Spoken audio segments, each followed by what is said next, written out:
play. All right. So are you all ready? Here we go.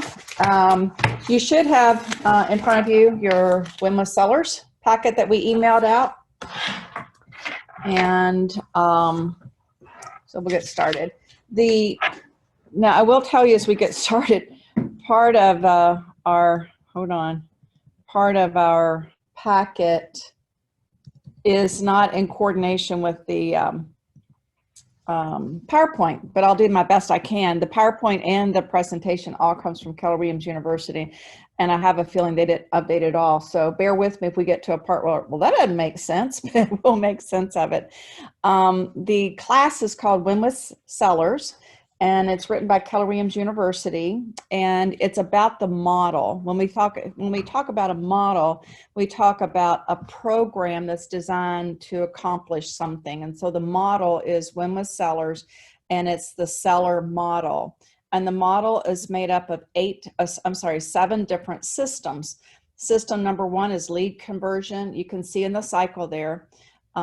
Pre-listing, listing consultation, servicing and marketing, offers and negotiations, contract to close, and the post-close system. And all that's designed to start all over again. So it's a continuous cycle. So after you close on a listing, it's not the end of that cycle. You actually have a system in place to continue to get business from those people and people they know. So the whole thing is designed to be a cycle that you repeat. And it's also designed to be a cycle that you don't skip any of the sections of it. And today we're only going to talk about cycle the section number 2 and number 3. We're going to talk about pre-listing and listing consultation. So let me get through here a little bit. This is the lead conversion. There's no way to pull this out and because it's owned by Keller Williams, they won't let you manipulate the PowerPoint. Words of wisdom from Gary Keller: the right approach to a close for a meeting is the only approach. Just ask for it. In other words, always ask for the business. So here we go. Pre-listing. We're going to look at the section number 2. And before we get started, right now we have Seth and Sue Ann and Melinda. And so we have a small group today. We had a little bigger group this morning. And we asked the question, Melinda, can you hear us and okay? Yes, I do. I can. Thank you. Great. I'm glad you're on the speaker too. So let me ask the question before we get started of you guys. Do you all currently use a pre-listing packet? Do you use anything like that? And there's no right or wrong. This is not a judgment moment. It's just asking so I know where we are with it. No. Yes, but I want to update mine. Okay. All right. I have nothing formulaic. I have certain stuff that I take when I list, but it's not an organized pre-listing. And then I go back and I give them a CMA. Okay, great. So on the class today, we're going to talk about the pre-listing package, the process, therefore the buy-in, and then we're going to talk about the consultation. And then we're going to talk a little bit about the pre-listing presentation. It's basically 3 chunks. The pre-listing part is something you do in advance of going in for the consultation, and it's something that not everybody does. The goal is, you're going to hear a little bit more about this as we dig into this, about how to stand out in the crowd, how to be the one that they think about. What is your value proposition and what is your unique value proposition? So we want to be able to make sure as we go through this that you're thinking about how can you up your game. I mean, you guys are already superstars, already doing a great job. But if we don't evolve and continue to grow, somebody's going to outgrow you. So we always want to be thinking about how to reinvent ourselves as we go. Kind of nice to be talking to 2 superstars. 3 superstars. Oh, Seth is there. Shut. Seth, you're learning from the best, babe. So the purpose of a package and the process is to get the buy-in. So what's in a pre-listing packet? Melinda, since you have a pre-listing packet, you want to share a little bit about what you currently have in your pre-listing packet?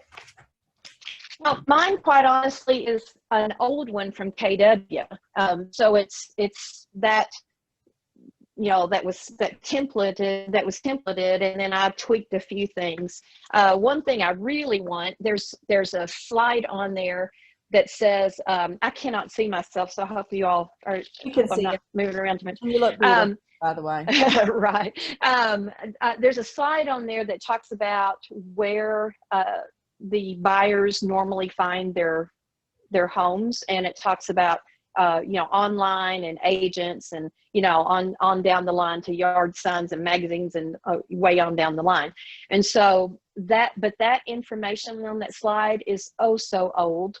Yeah. And it shows internet as 90%, and I'm sure that's in the way upper 90s now. Yeah. So I really would like a new I like the graph, and I like the way it's laid out. I just want updated information for that.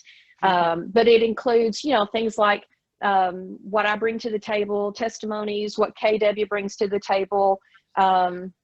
Just, what it starts out with saying things like that it's about the client and their needs and their desires.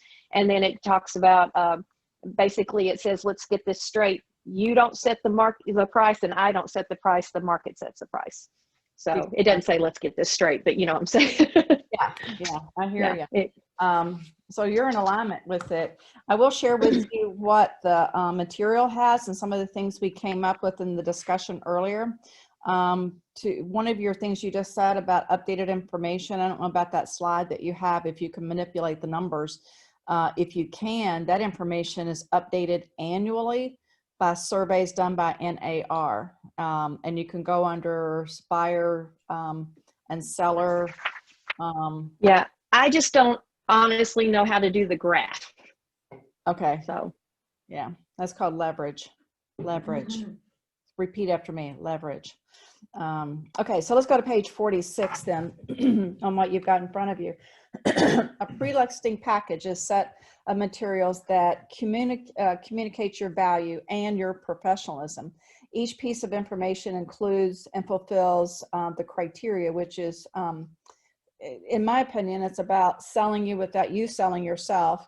It's about setting up expectations up front, and sometimes it's also about showing them your professionalism. It has other things that you can do with it. So here are some of the things that we compiled prior to the class and during the class this morning that could be in a pre-listing packet. Your bio, your information about who you are, how long you've been in the business, how many boards you belong to, how many you could even talk about your classes that you've attended. You can talk about all kinds of things on there that talks about who you are. You could also put in there brokerage information, and you happen to be with a company. Ben was just telling me we are year to date, we're outperforming Copperud. So you can say we're number one in volume in the region. We're number one in this. So you can put all different kinds of information. One thing I'd like to look at is our buyers, how many buyers we represent compared to the rest of the brokerages. I would be willing to say we probably represent more buyers than anyone else in our area. So you can say Keller Williams Experience has more buyers than any other brokerage. You can put in their information like Keller Williams has a team concept where we work together to help and assist one another. So we will be able to market your property among the agents in our company that represent more buyers than anyone else. That's a great way of promoting your brokerage. Would you repeat that statement, Linda? I'll do it my best. You can say, you can put on there, and I think we're right about this, that we represent more buyers. We write more contracts for buyers than anyone else in our region. So you can say in your listing presentation or in your pre-listing packet that Keller Williams Experience is a team concept company, that we work together to assist one another in representing our buyers and our sellers. That through our marketing within our company, your property will be exposed to the realtors who represent more buyers than anyone else in the western part of the state. That's good. Isn't that good? I mean, and that's what they're looking for. Somebody that's going to find a buyer for their property. Right. You can put on their references, like some raving fans that that would be willing to write something about what a great job you've done representing them, and with their photo and a blurb to say what you've done. You can also put in there things like information. I don't know what's on yours, Melinda, but things like tips on preparing your home for showing, staging, information about showing, setting expectations is a great way of what I'm talking about. So in here, you can set expectations of when we show your property. You can set expectations about when we go through the home inspection, set expectations about how the closings will work, expectations about things like that.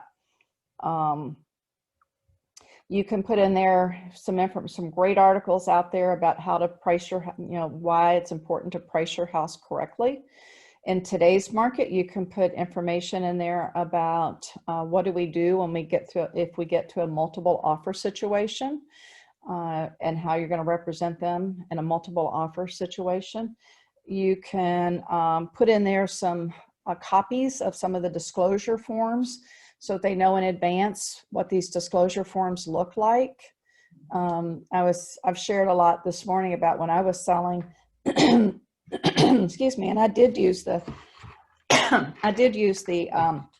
pre-listing packets. It was something I used, and I always used them. And oftentimes in there, I would have copies of the disclosure forms that they were going to need to fill out. And and I would put a note at the very end was a checklist. Subliminally, when somebody sees a checklist of things to do, they subliminally want to go do it.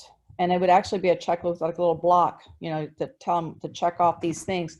So when I come for our, when you're ready to list your home, we will need the following things: a set of keys, a copy of the most recent appraisal that you have, anything that you would like to have the seller's disclosure form completed by you, anything that you would like to have them do before you list the home. And I was telling them earlier, so when I would walk in for the listing, to get the listing, if that information was sitting on the table waiting for me, it was a world of confidence that you knew you got it. And so a lot of this is designed to help sell you without you selling yourself. It's designed to show your professionalism, things like the references from past clients. And it's setting up expectations about how to price it right, how to show the house right. Yes, ma'am. Who are you talking to me? Did you ask me a question? Well, no, I didn't. I just unmuted myself in order to ask you a question. So I thought maybe somebody else had said something. No, yeah. So when you say you give them this checklist and then you walk in and they have these things on the table, are you talking about this? So this is a pre-listing packet that you're emailing to them ahead of time. This is not one that you're printing out and taking to them correct. at the appointment. You're sending this. Okay. Yeah. Perfect. We're talking about that. In fact, we were talking about this earlier today. The ones that were doing pre-listing packets this morning, I think most of them were emailing them. And there's not a right or wrong about that. I think that's a fine thing to do. It's like, I'm going to email you some information. I'd like for you to review this before we get together next week or a couple days or whatever. Okay. Yeah, I've done. I just want to know what the method you were talking about. Yeah. Right now we're still talking pre-listing. Let's see if there's anything else on here. You could also send some packet in that pre-listing. You could put some information about the neighborhood. Some of the stats, you can go to RPR and pull up stats about that neighborhood and include that in there so they know that you've done some research already, that you've already invested some time and energy into their home. The goal is to stand out in the crowd. The goal is to be the one they choose.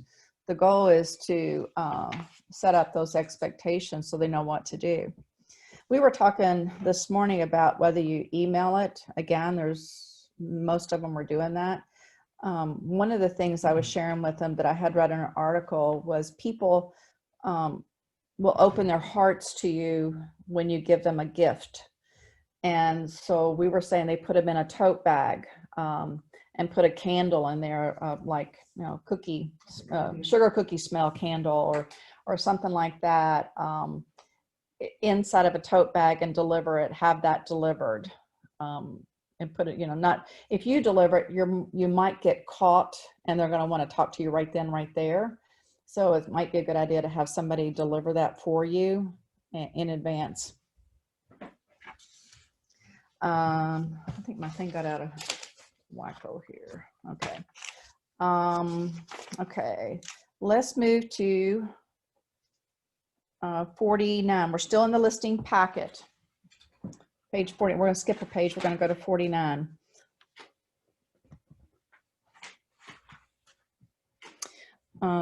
We talked about value proposition. I want to make sure I don't miss anything, so I'm going to skim through a couple of these slides here.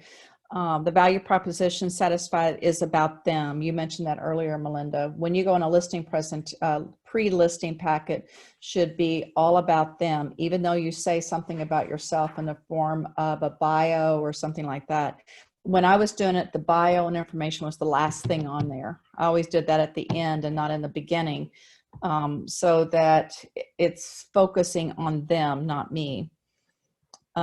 Unique value proposition is about you. What is it about you that stands out in the crowd? And so your listing, your pre-listing should be, should have information that will show them that you're different. And that's why I like that tote bag idea, or something like that, that makes you stand out in the crowd. See. Oh, somebody said they put coffee shop gift cards in there. Look this over, have a cup of coffee on me, and look this over before we get together, something like that. You can put pictures, you can pull pictures up easily of that home, and have that as the cover of the pre-listing packet on the, so that they know that you're specifically talking about them. That's some information here for new agents. But since Seth is here, I'm going to talk about it. It's Seth, as a brand new agent, sometimes you walk in like, why would somebody choose me when, you know, and the deal is people want to know that you care about them more than they want to know that what you know. They want to know that you can get the job done, but more importantly, they want to know that you care. And so by showing compassion towards somebody and listening to what they have to say, is going to get you pretty far. And then lean on the experience of those around you, in your case, your mom, our company, blah, blah, blah. So we had several new ones on this morning. Okay, seller homework. We talked, that is, let me go back. See, this is where this PowerPoint doesn't connect to here sometimes. Page 49, we were talking about seller homework. And this is the checklist concept, the checklist idea, where we give them in the pre-listing package some homework for them to do. It could be things like the seller's disclosure forms. We would like for you to fill this out. It could be asking them different things. Let's see, by giving you information, ask them to pull up the most recent appraisal and have that for you. You can utilize that information to help you with your listing information. And it gives you a way, it says here number 3, it kind of gives you a way of gauging their interest in working with you. When you give them homework, when you show up to see if they've done the homework, it kind of gives you some idea how engaged they're going to be, if they've already bought into you. And that's, so, okay, let's go to, we kind of skipped around a little bit. On page 50, it's talked about the delivery of the pre-listing package. Again, most people are emailing them, and that's not a bad idea. This is when this morning we were talking about the candle and things like that. How secure should it be?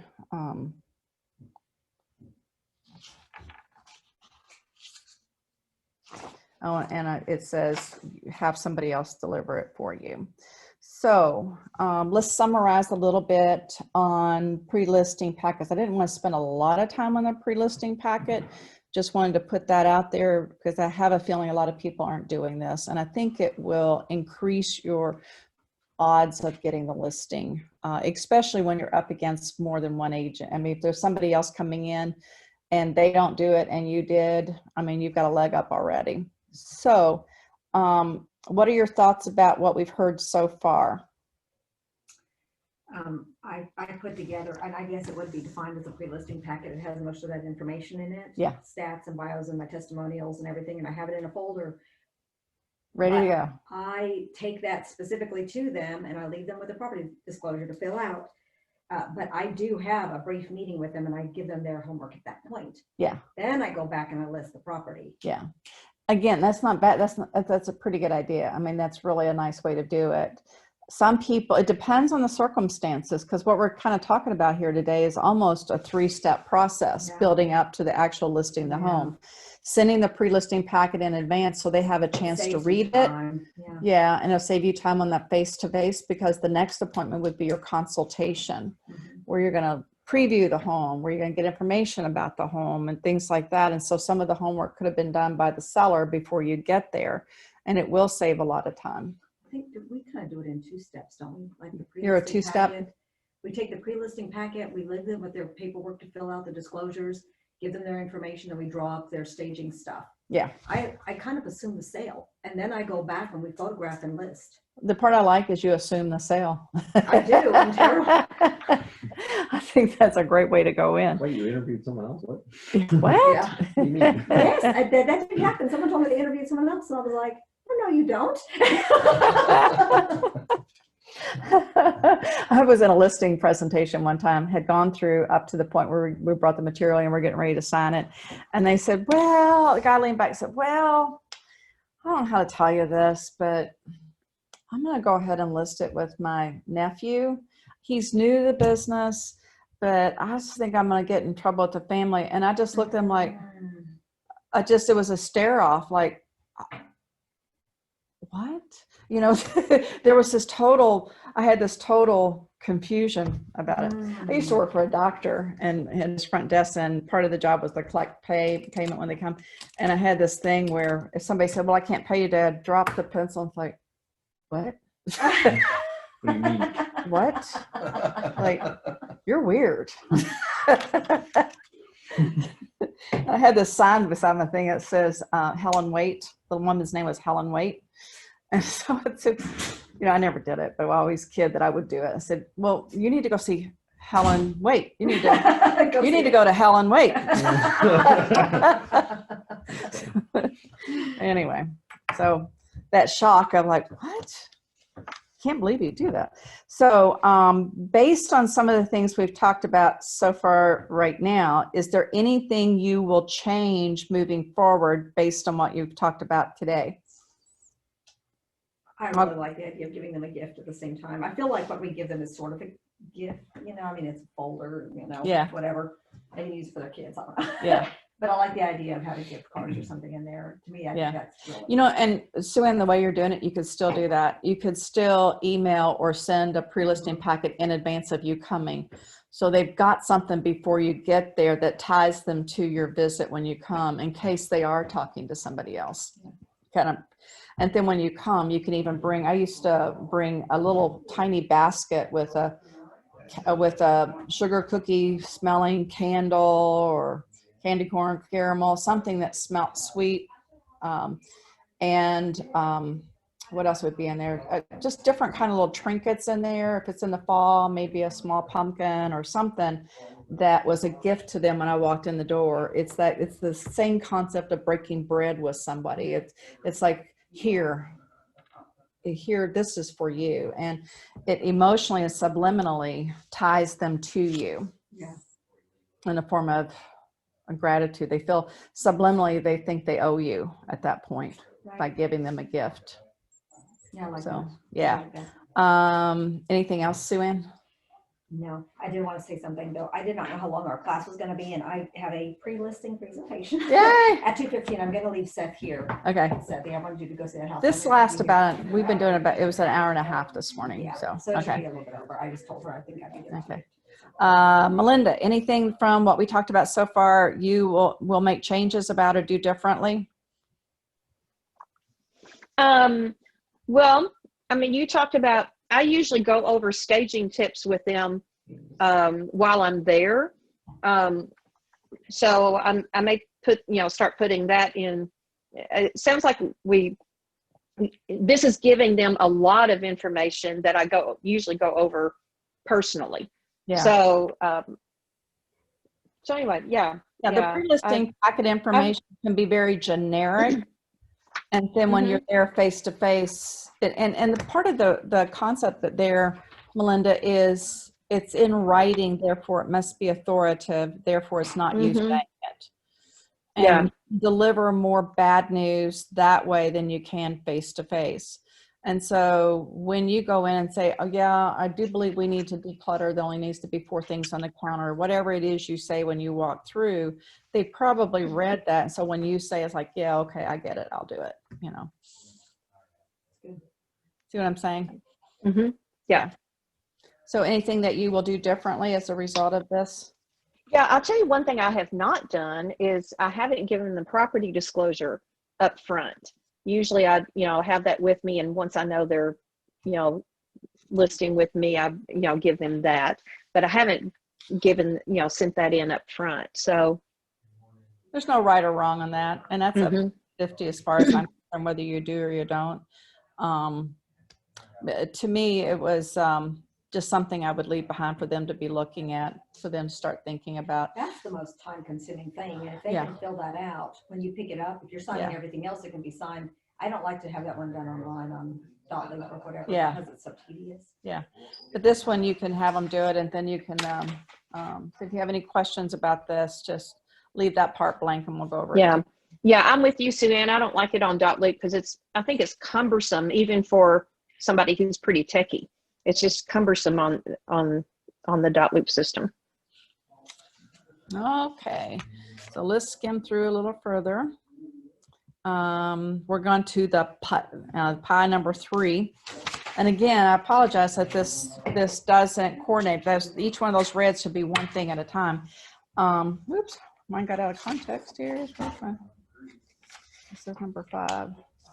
55. Yeah, mine got out of here we go, 55. Okay. All right.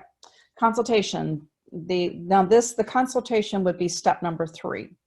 And it sounds like in Sue Ann's case, step number 2 and 3 are basically the same thing. Again, no judgment, no right or wrong. This is just a different way of looking at it. The consultation, you refer to it as that. You want to be a consultant. So a lot of this chapter as we go through this is talking about how to meet with your people as a consultant. So that's the term we're using. And so you'll be hearing more about that. You want to prepare yourself with the 5 strategies for a great listing consultation. Number 1 is know your scripts and materials. We had a great conversation this morning about scripts, and we had several new people in the room this morning, and they were resistant to the scripts. So we had some conversation about that. So are you all, how do you feel on a scale of 1 to 5 about the scripts you have now when you're meeting with a person about listing their home? 5, like, I got it. I could teach the class, put me on stage with Gary. And 1, I don't do it at all. 2. 2? Okay. Melinda? I keep interrupting for lunch. I have to unmute myself every time. Well, so I definitely not a 5. I don't do the professional scripts or the canned scripts, but I think we all kind of have our way of having scripts because we have a way of communicating that information, and that doesn't vary a whole lot, except we varied according to that particular client, that particular home, that kind of thing. So it's still a script of sorts, but it's varied according to that situation. Are you open to some thinking about that just a little bit differently? I don't disagree with you don't want it to sound canned. You absolutely do not want it to sound canned. People are going to do business with you because they like you and they trust you, and they don't trust anybody that sounds like a presentation or a can. So like, I totally get that. And at all. However, I do believe that we still need to study scripts no matter how long we've been in the business, and we still need to be looking at scripts on a regular basis. And it's because we have a tendency to tweak things as we go. We may just tweak ourselves out of being the best script for us altogether. And so it's a good idea to go back and review scripts from time to time, practice them from time to time, and then make them yours. Reviewing them so that you don't get out of alignment with the best way of saying things. Does that make sense? Yeah, it does. Yeah. So I'm no matter how experienced you are, I don't care how good you are, scripts are still important to practice and review. Then strategy to make it a good listing consultation is understand your market. And I know you guys are pretty good at that already. However, this is such a weird market we're in right now. It's hard to it changes like every other day, especially with multiple offers and the way the mortgage industry is moving around a little bit. So you want to understand the market, and you want to go into the consultation knowing more about the market than you did before you agree to the appointment. In other words, pull up and see what houses in that area have been selling for. Did I lose Melinda altogether? She's in a bad signal here. She may have to pop in and out. Okay. And you want to make sure you walk in with average days on market, average price per square foot, anything that you can go, not to price the home, but to show your knowledge of that area. Okay, use communication techniques that build rapport. We're talking there, let's break that down. We're talking there about, any of you all use mirror and match when I talk about mirror and match? You mean like copying the way that they? Yeah, Yeah. without looking like a robot. Without looking like a I robot. think a lot of us do that out of like just habit. Like they, Habit. you know, they lean forward and do Yeah, this. and you kinda lean lean forward and forward. do this too. So Yeah. I think it's really important because rapport builds trust. Yeah. And it's not that you want to look exactly like them. They cross the arm, you cross the arm. After a while, they're like, what the flip are you doing over there? But it's good, like if somebody's a fast talker, that you speed yourself up a little, or if they're a slow talker and they're laid back, you sort of lay back and go with them on that one. What are you mirror matching over there? That's a hard one. He's mirror matching over there. So yeah, you want to be able to build rapport, and that's what mirror matching does. It's a subliminal way for them to connect to you. Be a consultant when you go in the consultation, not an agent, meaning a consultant is there to advise and versus an agent who may be coming in to sell. You're there, and a consultant, this morning we picked up on this one, talking about the difference between consultant and agent. And I'm also say a consultant is somebody who asks a lot of questions versus somebody who does a lot of lecturing and teaching. They want to know you're authoritative. They want to know you're a professional, but they also want to know you know them. They also want to know that you get them. And they also want to know that you understand what their objective is. And a lot of that comes in asking questions. We were talking this morning about you should dig deep on these questions, like understanding why they're doing what they're doing. You know, what's the, you're selling, you always ask that question. So you're selling your home. Can I ask why? What's going on? Why are you selling your home? Well, we want to downsize. Okay. And why is that important to you? You can make some assumptions that they're going to downsize because of age or whatever, but why is that important to you? I ask that question a lot. So even on recruiting appointments, I ask that question. So why is that important to you? Well, it's important to me because my husband lost his job, blah, blah, blah, and we need to cut our costs down. My husband, da, da, da, da. And you need to know these things. And not only because you need to know it as a professional, but you also need to know it. Is she going to want back in and I'm not going to be able to do it? She's in. Oh, she's in? Okay. I just don't see you, Melinda, so I didn't know you were there. Oh, well, I Yeah, I lost connection and it took a minute, but it let me back in finally. So, Okay. Okay. So we were talking about asking questions as a consultant, and we could have a whole class just on that, but how to consult, how to be a consultant and ask questions. But I'm just going to tell you, when you're meeting with the client, if you're doing more talking in the consultation than they are, then you're becoming a teacher and an instructor. And that isn't the time to do that. That may be later on after you've kind of gotten the listing, or the commitment. This is when they're buying into you, and this is where you have to ask more questions. So focus on that. And since you're getting ready to go on one, Sue Ann, focus on that and see, when you think you understand something, ask one more question. When you think you've got it, ask one more question. When you think you understand, make sure you understand by asking one more question.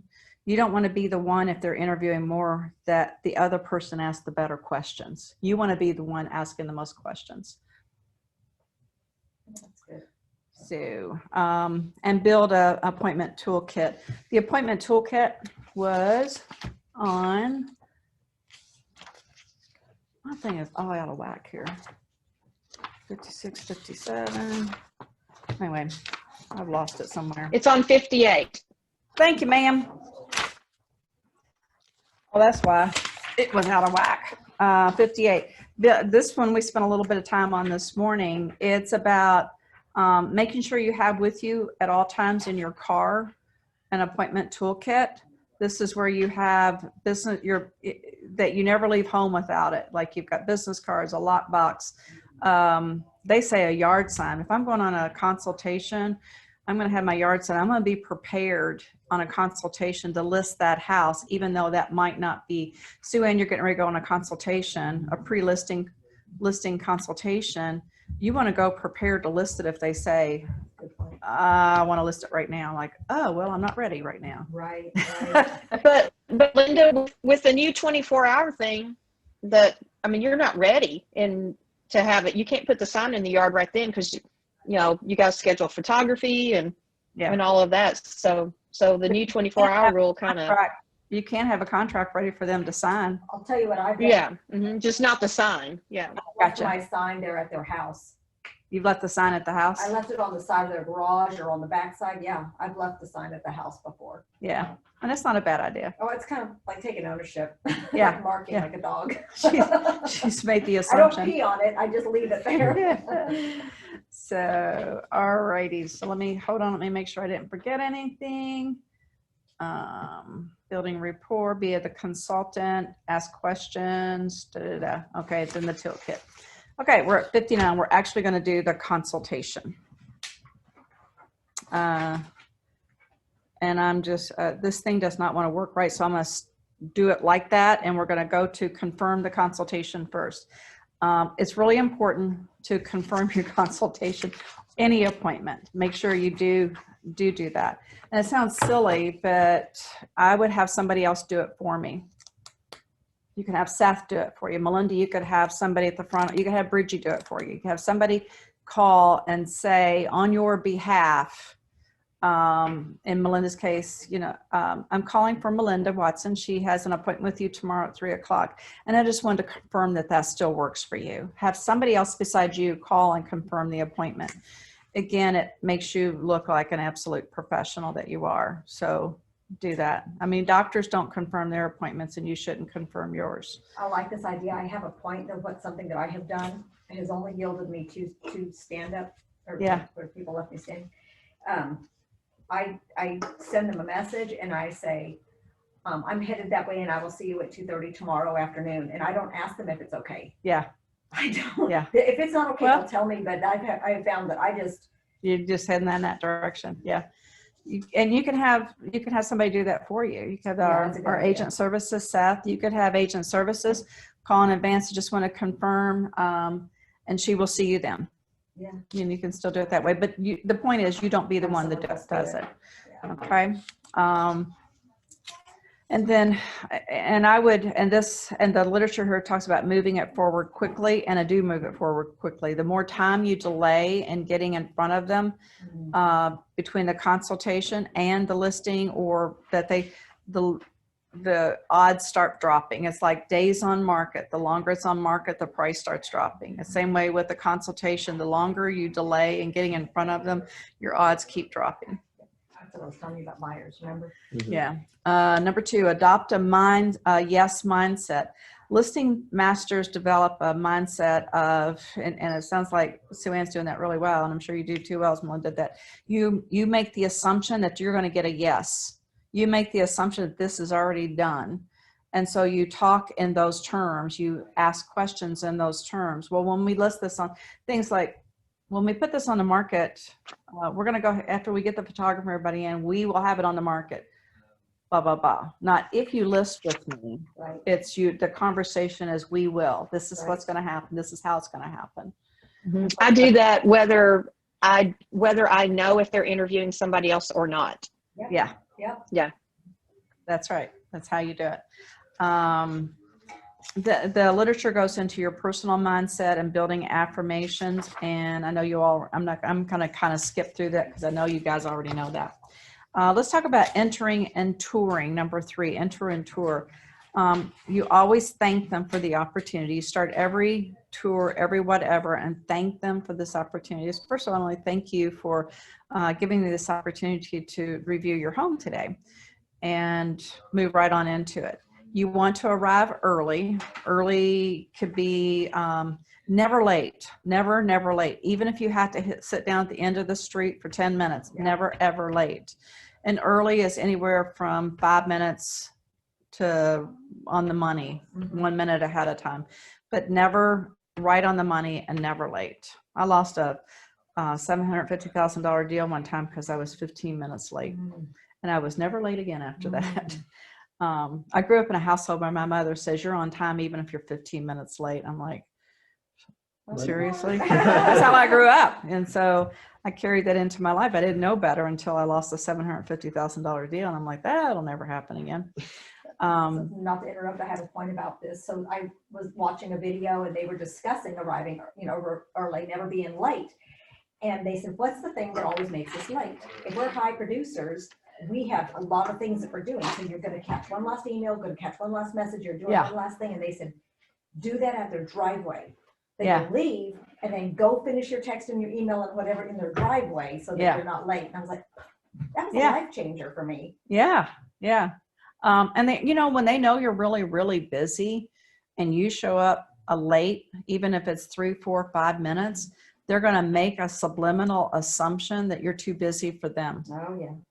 And so showing up on time and being all in, not looking at your texts, not looking at anything else, but you're all in and face to face with them, lets them know that you care about them. That's my daggone phone. I've never heard my ringer before. I didn't even know what it was. Brad, I'll call you back later. Okay, so enter and tour. Let's keep talking about that one. You thank them for inviting you in. I'm not gonna read all this, but it starts at the front door. Thank them for inviting them in. Looking forward to learning more about your home. By the way, people buy homes, they sell houses, right? You know that terminology. Say that again. People buy homes, they sell houses. Right. So when you're in a listing presentation, I said it wrong just now, because when you're in a listing presentation, you're there to look at their house. Yep. You're not there to look at their home. Right. Mm-hmm. Because we want to emotionally start getting them to disconnect from the home. Seth knew I this. use that language in emails too. Do you? Yeah. Okay, great. Mhm, I do. Talking to the pros here. So, and oftentimes you want to repeat the agenda. This is what's going to happen. So thank you for letting me have an opportunity to review your house. Today, while we're here today, I want to make sure these 3 things happen. I took a class recently, and I keep using the word 3 because of this class. We have a tendency to overlook 4, 5, 6, and 7. Our brain shuts down after 3. So we tell our people, give me the 3 things you learned. tell the people, you know, there's 3 things that's going to happen today. Try to group things into 3 because their brain can remember that without, after that, they start shutting down. So there's been surveys and studies about that. So there's 3 things that are going to happen today. I'm going to learn more about your home. I want to hear about, I want to learn more about your house. I'm here. I want to learn more about your goals and plans in selling your house and what's going to, you know, what we need to know to do that. And I want to learn what I need to learn in order to help get you the most we can with the most we can for your home with the least amount of inconvenience. Does that work for you? Every time you ask somebody for something, like I wanted this, when you tell them what you're going to do, you always end it, will that work for you? You never tell them what you're going to do. Does that work for you? You always get permission to move forward because they have subliminally bought into your plan, not theirs. Will that work for you? Is that okay with you? Would that work for you? Let's do that. Is that okay? Do you understand what I'm saying? I have learned that on every text message, and I don't know if you picked up on me doing that. I do that because I need a response. Yeah. And so, Oh, that's good. yes, on every single one because I need them to respond back. Yeah. Buy in. Yeah. You're looking for, the other thing that they talk about, this goes into a checklist on how to tour the house, and we'll skim through that. But the question is, when you're getting ready to tour the house, should you tour the house alone or with them? Alone. Sue Ann says alone. Melinda. I keep interrupting your lunch. No, I'm just trying to get to my mute button. Okay. I like to do it with them because I take meticulous notes as I go through. Okay. So Somewhere I learned along the way, when you take notes, you get permission. And it's not because you have to have permission. It's nothing legal about that. So I'm going to take lots of notes. Is that going to be okay with you? Because you're always trying to get yeses from them. Get them in the habit of saying yes.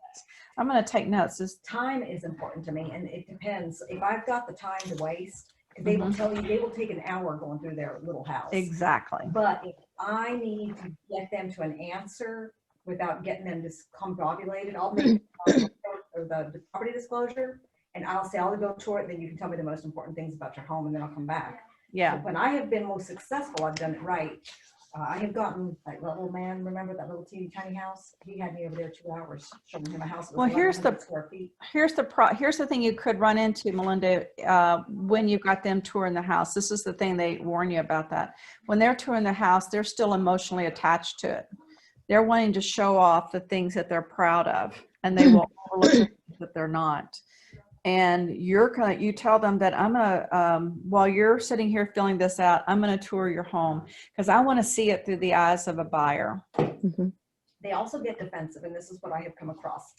Because I will stop, and I know Melinda does this too, because I know she's a perfectionist like I am when it comes to listing. I will notice a broken window, and I'll go, well, this is a great room. It's really set up nice. This window, you might want to consider getting it fixed. And then they jump into, I know I didn't need to have that whatever, or I don't see I need to fix that, or it was the weed eater when I did this, and the defensiveness comes up, and then I put myself in negative footing with them. Yeah. If I tour the house, I actually don't do that, Sue-Ann. I make a note of it in my notes, and then later come back and address those things. That's good too. And you can even like draw an arrow to it or do something that triggers when you go back to the notes of that. Okay, this is something I need to come back and revisit. Good. Yeah. I like that. That's great. They suggest in here that you have a walkthrough checklist. Have you ever had a walkthrough checklist kind of thing that you're gonna, when you go through the walkthrough at the end before you go to the closing, do you either one of you do a walkthrough checklist? No, but I would love one. Do they give us one in here? I don't think they do, but it wouldn't be hard to Google and find one. It wouldn't be hard to Google and find one on some of our websites. Are But they talking about like a staging checklist? Because I do that. I probably Melinda does too. yeah, what kind of Like checklist? a what? I can't hear you. What checklist, Susan? I do what I call a pre-listing staging checklist. So I have Pre-list to- staging I don't know checklist. if that's the same thing. It's where I say stuff like water, move the plants, or move the couch, or get rid of the clutters, Yeah. whatever. Yeah. Well, Oh, you're talking homework. You're talking homework for them specifically. no, for you. The goal is to have a checklist of when you go in the house, so you know you don't miss anything. And it's Oh, things so like, this is for us. yeah, for you to have a checklist when you go do a walkthrough through a home that Okay. says kitchen, cabinet condition, any the best part, the thing that needs to be addressed. So bathroom number 1, condition, best feature, anything that needs to be addressed. Bathroom number 2, best condition. That you've got a checklist so you don't forget to look at something as you go through it. And you can tell them in advance, I've got a checklist, so I want to make sure I stay focused on this. So if you don't mind, I'm going to go through this and look at this through the eyes of a buyer.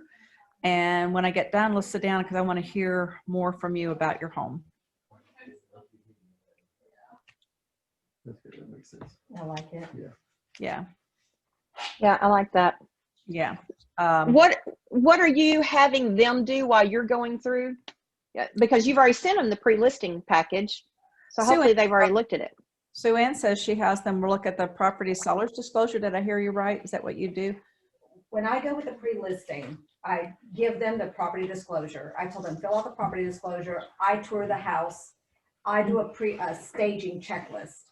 If I can do it without them, that's my goal. Sometimes they go with me and they tell me they'll fill out this property disclosure later. And that's not optimum because that drags into a long. And so if we do that, then it's been combined now. It's a pre-listing and it's a consultation. Mm-hmm. And so it's a one listing and then we go and take pictures. Yeah. The only thing I would tweak about that is even if it's a small little something, send that in advance before you get there. I have got, and I don't know if I'm sending this vibe, people just don't like email. They don't like email. They don't want to print stuff out. Do you like email? I hate it. There you go. And There's your I answer. think that, and half the time, like, I have a printer, my printer doesn't work. I don't have a printer at home. I'm dealing with that now with another lady that I'm sending stuff. I find that the things that you notice that people hate are typically things that you don't like. And you find that things that you love are typically things that other people love. You'll pick up on that kind of stuff.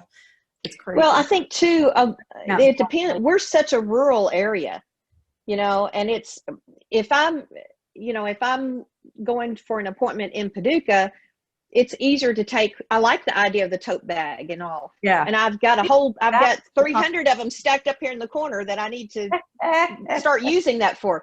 But, I like that idea. But if it's 45 minutes, an hour away from me, that's not as easy. So exactly. You can email a packet of information. And when you come, bring the tote bag with the candy or a box of cookies or something in it. Yeah. Or a bottle of bourbon and say, drink this before we start talking. Just Someone has a walkthrough checklist. but be working on, remember how I told you how to build a system, Sue Ann? You write down everything you do when you do something.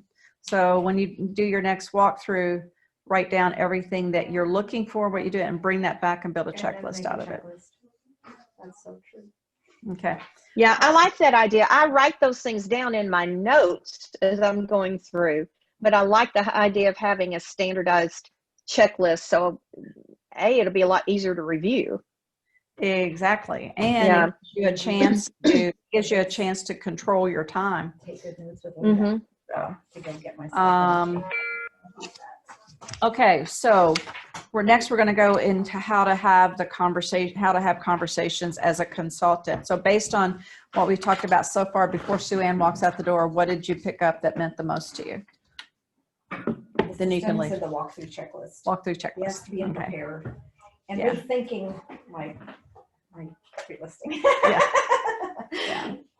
I think it sounds like you're doing an amazing, well, your numbers prove you're doing an amazing job already, but was always trying to evolve.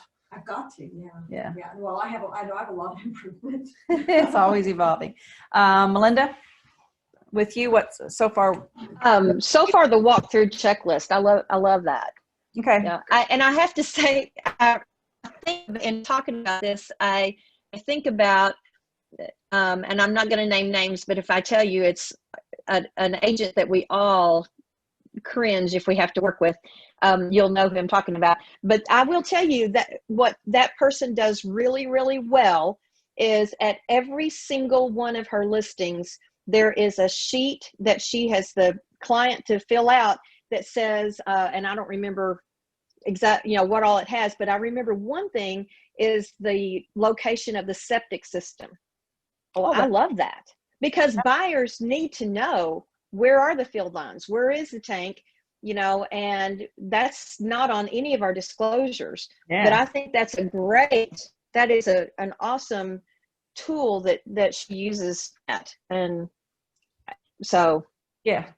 I have thought about needing to come up with something like that. It's one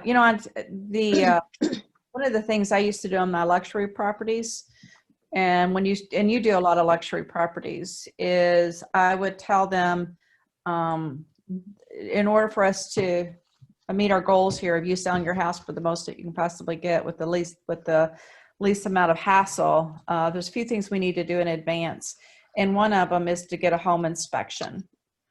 And I would ask them to go ahead and get a home inspection, and that they have to agree that anything on that home inspection that the home inspector finds that needs to be dealt with, that they go ahead and deal with it. And we then would let it be known that this home has been pre-inspected, and everything on the home inspection has been addressed, and here's receipts of everything we did.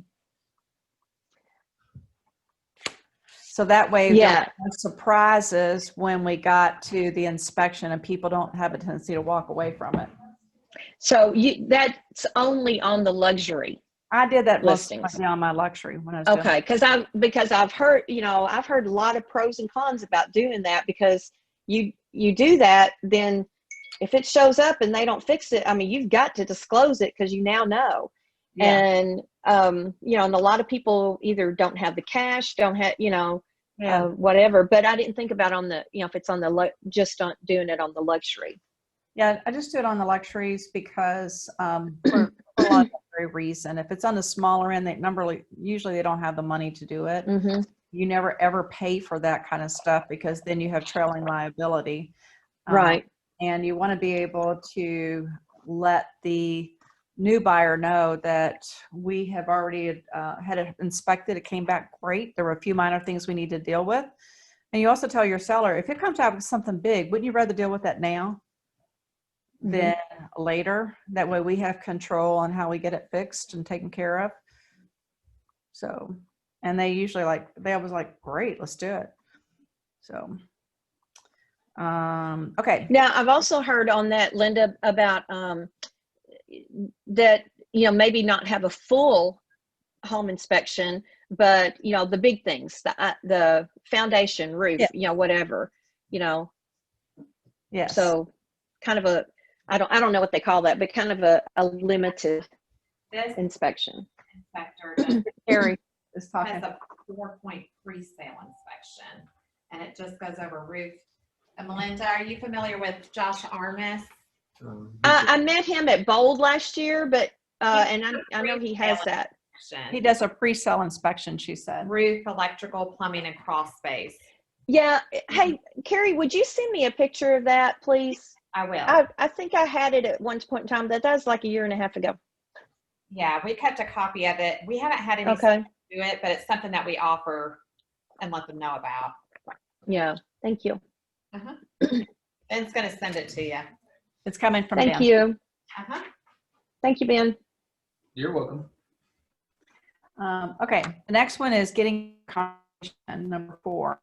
And they have this, I used to use this a lot. In fact, I use this in recruiting calls. I haven't in a while, but this is a statement, it's an attention-getting statement that when you start your consultation, you can say this comment. This is a script, make it yours. It says, one of 3 things is going to happen at this meeting. You'll decide to list with me today. You'll decide not to list with me, or I will decide that I will be unable to take your listing. Feedback on that one. It's kind of bold, isn't it? Yeah, personally, I would have that in your head, like in the back of your mind. I don't know if I would say that out loud to them. Well, but I mean, I guess I kind of like. I don't use it, but I kind of like it. Yeah. I have done that. Because And I see it a little bit differently. I'm going to challenge on this one a little bit. And if I, it's like, hey, let me just real quick here say, hey, Seth, I'm so glad I'm here to see your house and I'm looking forward to working with you. And, I see the outcome of this could go, I think, one of 3 ways. Either you're going to like what we talk about today and you're going to want to list with me.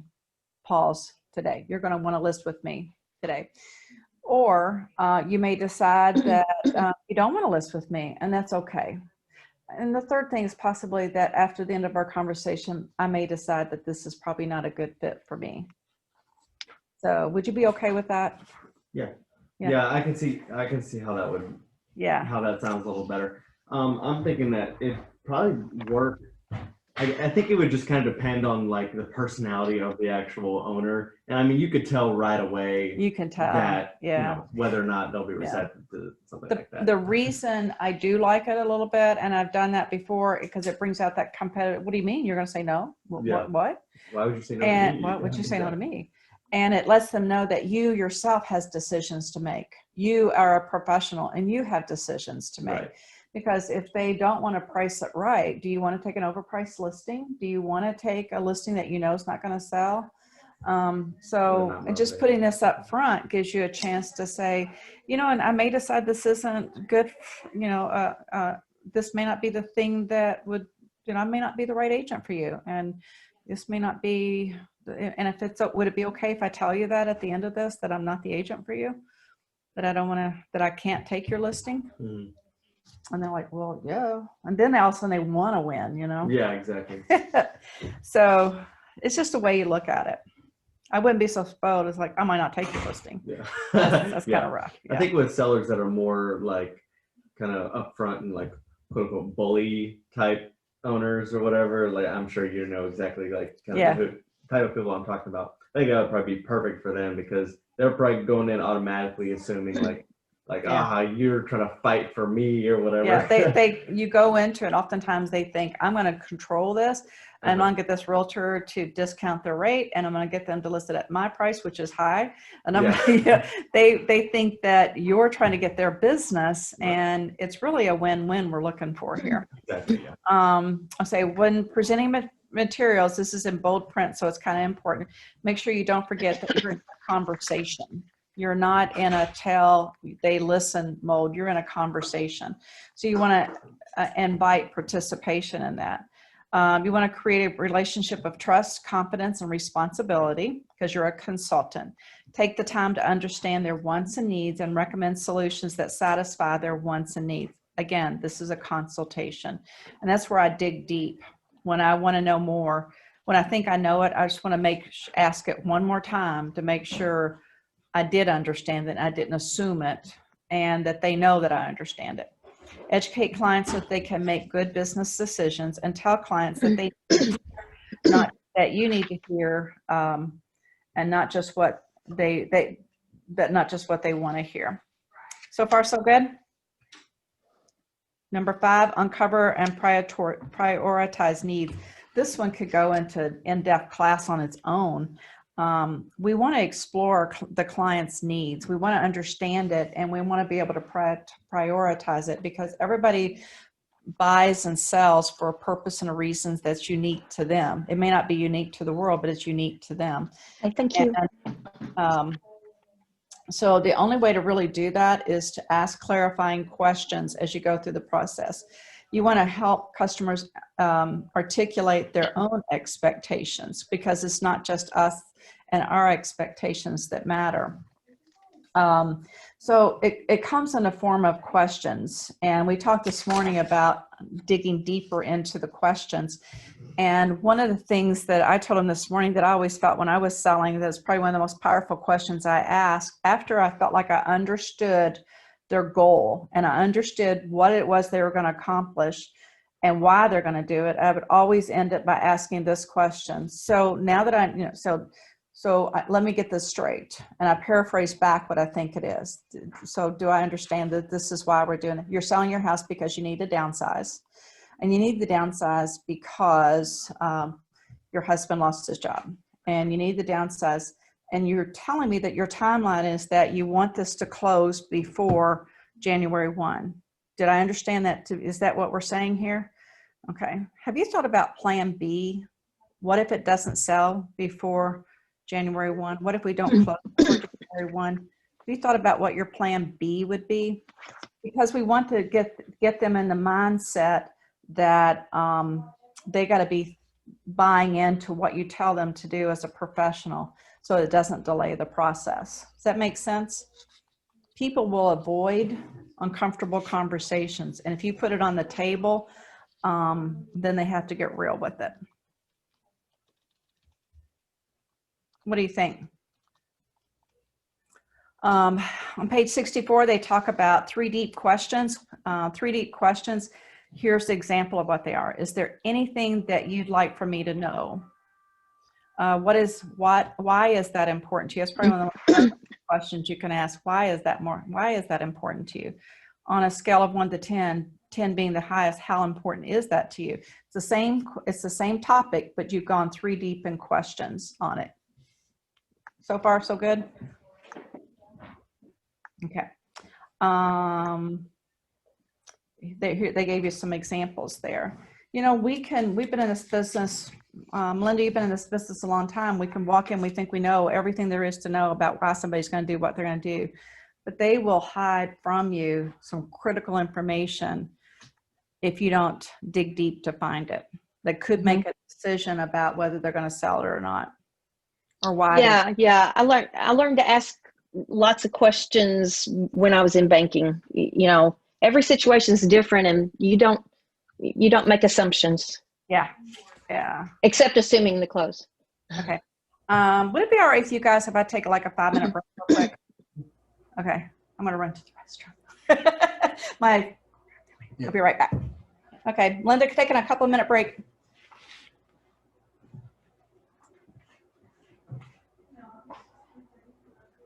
You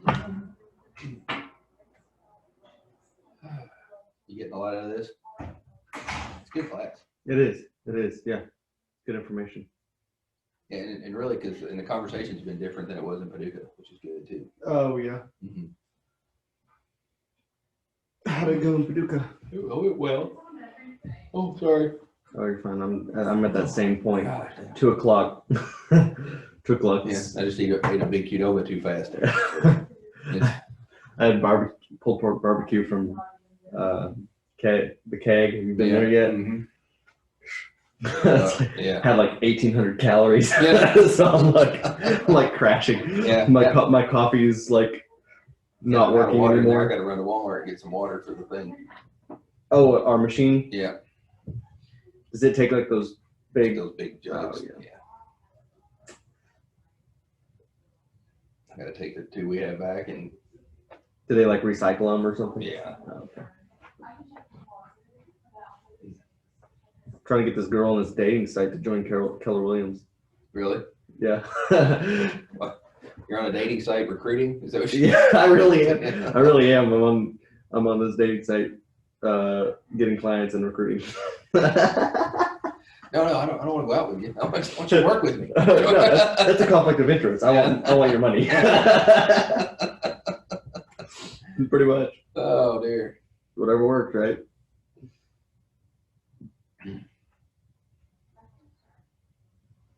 It's funny to me how common those are, because I remember when they first ever came out. Mm-hmm. And now it's like, because see, when they first came out, people were like, I don't want anybody to know. Yeah, it's like, oh, yeah. And now people just sit there and do it while they're in line at Walmart. Yeah, at a restaurant. Exactly. Yeah, I remember. Of course, I was pretty young, but I still kind of remember like hearing about people like meeting other people online or whatever. Yeah. And I was like, God, what do you mean you met them online? Like, what if they were like gonna kidnap you? Yeah, no, and now it's just like everybody does it, even like most time it's more casual. Like people don't really actually like expect anything from it. Well, the funny thing I think about it is what are you gonna say?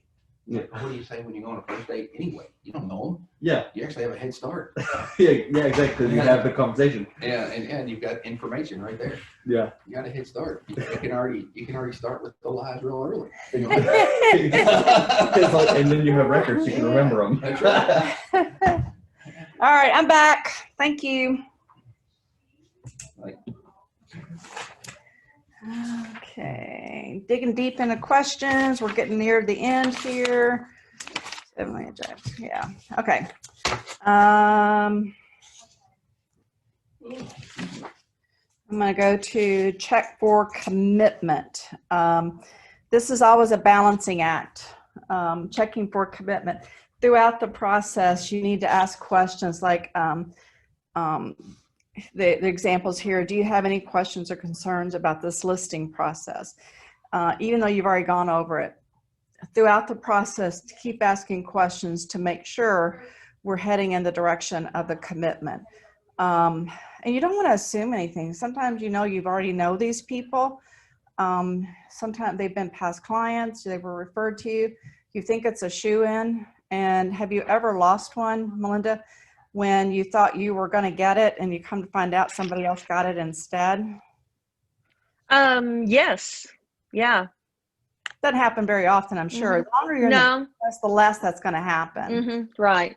Yeah. But it is going to happen from time to time. So you don't want to assume that, even if you just absolutely think that's going to be it. So you're always checking for commitments, and you're always heading in the yes direction. And are you ready to put me to work is another question. Great. Then let's get the paperwork signed now. Even if you're not even finished at that point in time. If you've checked and you're checking for a commitment and they say yes, don't say, well, I'm not ready yet. Yeah. Let's go ahead and do it right now, even if you're not finished. Handling objections, page 67. Your ability to handle a seller's objection expertly will go a long way toward winning the business. Make sure as you handle objections, I'm going to paraphrase here a little bit. Don't take it personal. It's not about you. More often times than not, it's about their own things that's going on. It could be about control. It could be about fear. It could be about a lot of different things when they throw out objections. Sometimes it's because somebody's told them, don't ever, make sure you get a discount from your agent on the commission because it's negotiable. But when they throw out an objection, make sure you, number one, be calm and stay logical. Oftentimes when somebody throws out an objection to me, I repeat it back to them. And it's in the form of, well, yeah, I am ready to list with you, but I'm not going to pay 6%.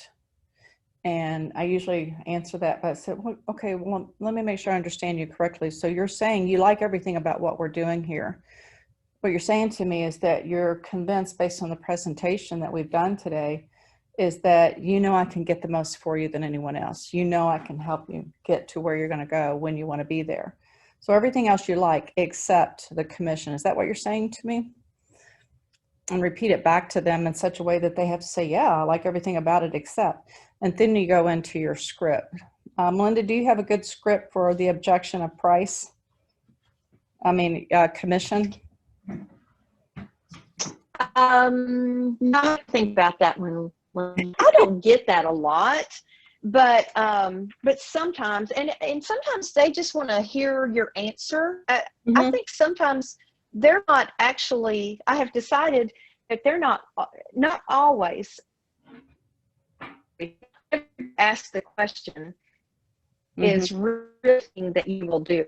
Yeah. Sometimes and sometimes what'd you say, Linda? I said, sometimes I think we over answer it. Sometimes I think it's oh gosh, I'm so glad you like everything about what we've gone to today, but right. No, actually, my commission is 6%. So I think sometimes they just feel like they need to ask. Yeah. And two, I don't mind at all, honestly, if if I feel like if I'm not already paying a hefty referral fee, and sometimes even if I am, depending upon the property, I don't really mind at all if I personally bring the buyer. I don't mind putting in the contract that if I personally represent the buyer, then I'll reduce it to such and such. Yeah. And sometimes they're not looking for a total reduction, but that gives them a win, and it's still a win-win for both of us. And I like that. I used to do for a independent broker, a big independent broker that we weren't allowed to do anything like that, even if it meant we lost the listing. But the beauty of Keller Williams is it's your business, not ours. And so you have the ability to do that if you need to.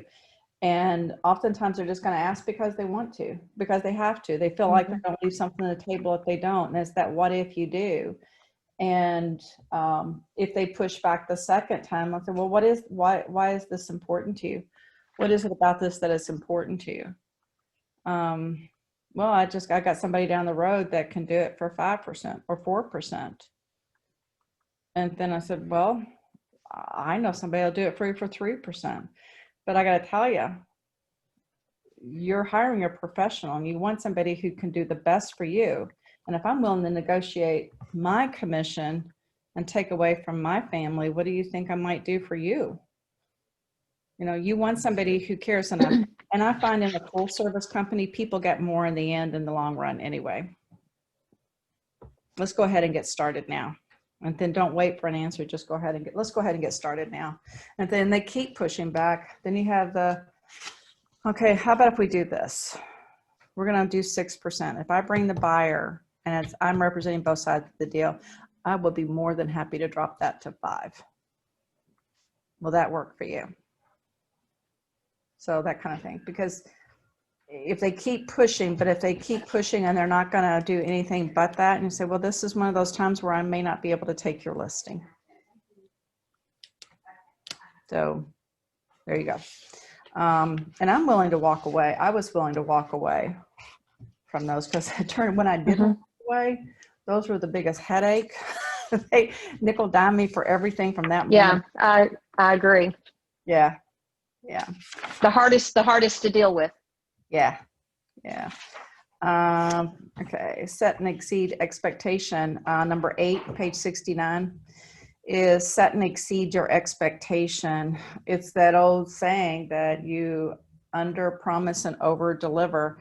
I contend that people will, at the very end is the thing they remember the most. How they felt, how it ended is what they remember the most. Everything leading up to that could have been a horror show, but the way it ended is how they remember it the most. And that's what they will use when they refer you to other people. So if I under promise but yet I over deliver, like if I say we're going to communicate to you in the form of an email once a week to give you an update on the market stats and an update on the showings in your neighborhood or anything like that, you're going to get a report once a week. But they got a report once a week today or something, in between. Say, hey, did you get that? Okay, look, I've got some more information. I want to share this with you. This just came up today. Exceed their expectations and know that at the very end, that's what they remember. Okay. Win-win. Can I ask a question about that, Linda? Surely. We have the List Hub updates, that we can set up as an email to them. I'm not crazy about them. I don't think they're great. But do we have any other tools that we can send, that tells them what kind of activity has been on there without manually keeping up with it and doing a manual email every time? Are there any tools that we have that I'm totally oblivious to that I haven't seen? Not that List I'm Hub's the only thing I know of. Not that I'm aware of. The only thing I can think of, and this is just me thinking off the cuff, can you I used to set my listings up as a client and on my auto search with MLS. I would set 123 Main Street up as a buyer on my auto searches. So I'd get an email for anything that might come up for that quote buyer. And then I would forward that to them and say, hey, this just came on the market today. Thought you'd like to know about it. What do you mean? What do you mean? You say you set their listing up, or you mean their neighborhood? You could do either one. Do you have an auto search on your MLS for your buyers? Yeah, use it all the time. Mm-hmm. Okay, so if you do that for your buyers, and then when something comes on a market that matches what they're looking for, they get an auto email, right? Mm-hmm. Okay.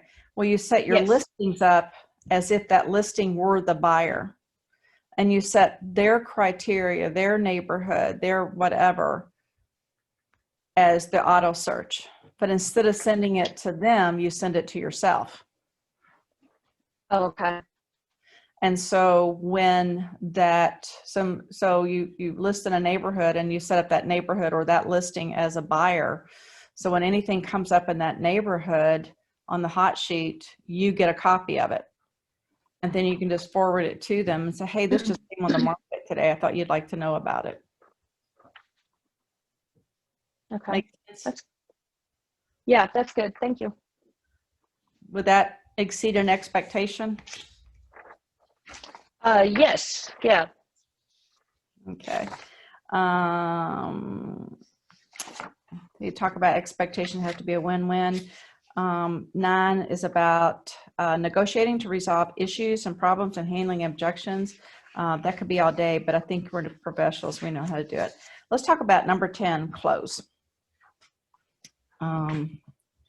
Close. The closing should come up naturally as part of the conversation. We're talking about not the closing of the contract when we go to the closing table. We're talking about closing the listing consultation / presentation. This is kind of where it all comes together right here. And it should be everything that you've been saying and doing to this point should bring you to this point. And Melinda, I'm going to put you on the hot seat. What are some of the ways you close it to get it signed? As in a script? Uh-huh. They've given us several here. You want me to just read them? Okay. I'll just read them. Yeah, like, are we ready to move ahead? Yeah, I do things like that.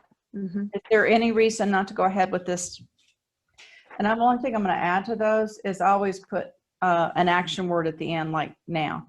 Like, is there any reason we can't go ahead with this now?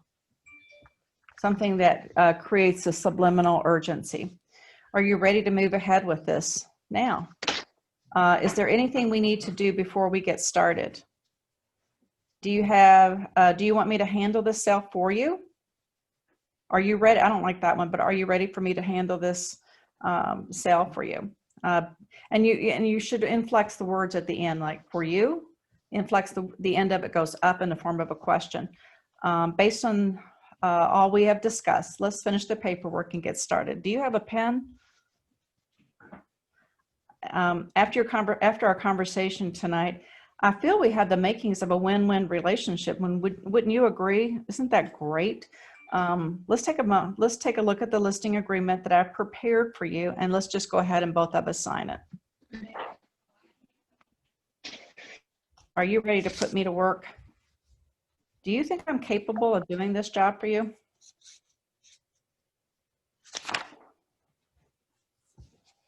Does any of those sound familiar? Seth, does any of those sound weird? I think I don't really care for them. that last needs to be tweaked a little bit. I gotta be honest with you. That one felt kind of weird to me too. I'm capable of doing this job for you. I don't. Do you think I can? Because I don't know. That's how it sounded to me. I gotta add, when I said that, I'm like, ooh, I couldn't do that. Yeah. Well, and it may be when you emphasize capable. Yeah. Maybe we need to work on it and figure out what other word to emphasize. I'm like, or do you agree that I'm capable? do you agree? I am capable. Do you agree that I'm capable of doing this job for you? Yeah. Hey, I haven't sold a house in 5 years. I'm ready. Let's go.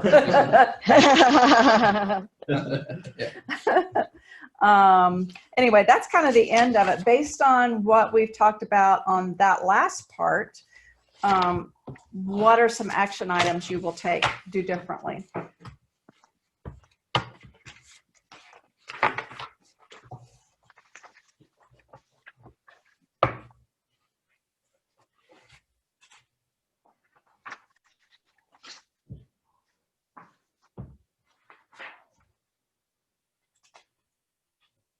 Well, I've never done begin the conversation with one of three that will accomplish one of the three things. I don't think I've ever done that. I think, you know, it is, as we discussed earlier, it's kind of awkward for sellers to think, well, why wouldn't you want me? But one thing I like about that too, and I guess because I like being able to walk away thinking, you know what, I really don't want that listing. And if they call me, I have a decision to make to maybe turn it down. So I kind of like, you know, if you go up there knowing that could be that situation, I kind of like setting that precedent, you know, that I have a decision to make too. So, Yeah. You know, the more you think about it, I think the more you're going to get comfortable with it. I use that a lot, but more as a team leader in recruiting than I have, and I used it a lot. Like, hey there. So I'm so glad that we had a chance to get together, and I'm really looking forward to sharing with you more about Keller Williams and what we have. But I'm really kind of interested in learning about you, and I'm really interested in learning about your business and how you perceive it moving forward. And I just want to let you know, I feel like at the end of this conversation, one of three things is going to happen. You're going to decide this is the best place in the world and you want to be a part of Keller Williams. Or you might decide this isn't the best place for you, that this isn't a win for you. And that's okay too. And I just got to let you know that it's possible I may decide that you're not a good fit for us. I just want to put that out there. So are you okay with that? Let's go ahead and get started.